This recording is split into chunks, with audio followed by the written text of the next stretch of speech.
Good morning. I'm going to show you how to make Thieves Vinegar. It's a medicinal vinegar with lots of great herbs in it. So first we're going to chop up some garlic and ginger. I was complaining the other day how hard it is to peel garlic, and my dear friend Vicky said that if you use the side of the blade and just press it onto the garlic, it peels easily. Let's hope it works well this time. Ah, see? It just peels right off. Luckily it worked while I'm showing you. I peeled off most of them already, and they're already here in the food processor. Just do a couple more. Just peel them right off. There we go. And then we'll chop up some ginger. Just cut it up into some chunks. It's the ginger root. Make sure all your ingredients are organic. As you're making your medicinal vinegar, you don't want your medicine to be laced with pesticides. So I just toss it all into my food processor, which is one of my best friends in the kitchen. A couple more pieces of garlic. Makes everything easier. Oops. There we go. You hear that little pop sound. And when it gets that little pop sound, it peels pretty well. That one was a little bit harder. Whoop. That one just got crushed. It's alright, it's gonna get pulverized in here. Alright, so I throw in the ginger and the garlic together. The only thing is I'm really gonna chop that small. And just pulse it a few times.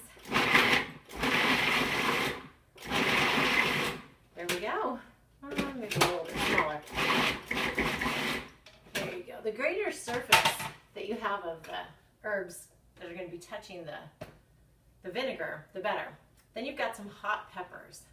My husband loves these. He likes the hot stuff. I, on the other hand, don't love the hot stuff. Neither do my kids. So my kids don't love to drink this vinegar. That's an understatement. Some of them are more brave than others. But if I make it with the elderberry syrup, I mix the two together, it's much more drinkable, much more enjoyable, though my Preston would say it wasn't enjoyable at all. All right, so there you have it. Just don't touch your eyes after you've handled the hot peppers. It won't feel very good. Okay, so this is the hardest part of the Thieves Vinegar. Now's the fun part. So you just drop it all into your jar, gracefully, just like I did. Only dropping a few things outside the jar. But if your counter's clean, then you can just pick it up off the counter and dump it in. All right. And then I'm going to take this stuff and scoop it in there as well, hopefully just as graceful as the first time.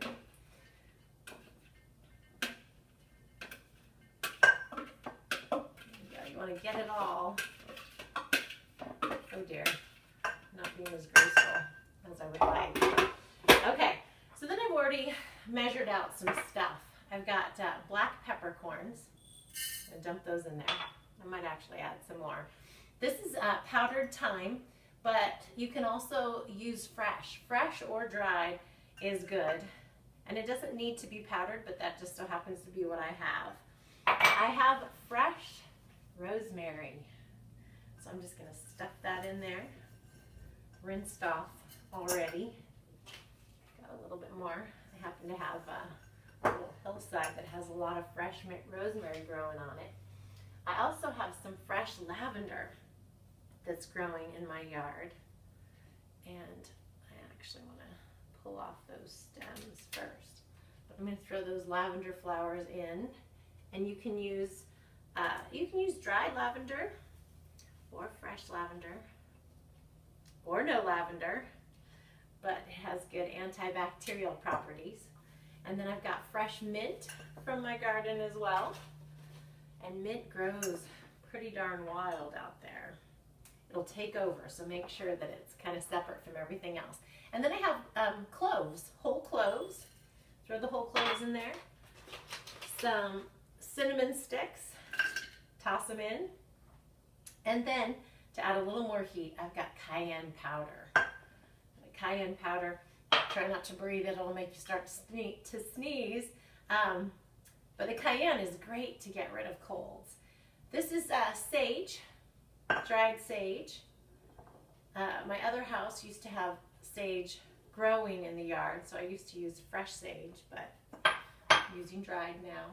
And then oregano, again, fresh or dried. And these herbs are really easy to grow in the garden.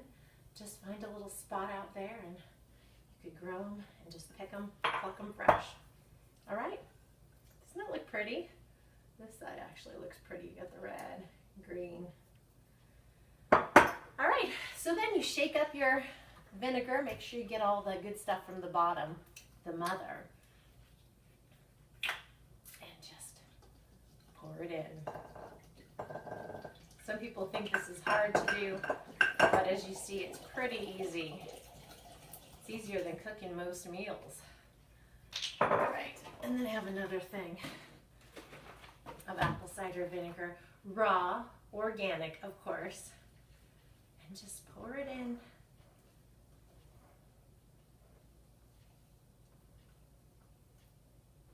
Voila. Put the lid on it.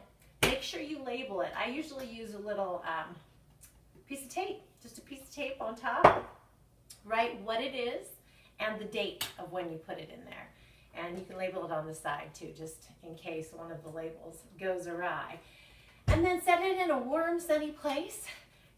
Shake it every so often and let it sit for 2 to 6 weeks. And when it's ready, you're just gonna strain it to get rid of all the herbs and then rebottle the vinegar into one of your jars. And enjoy. Thanks for watching.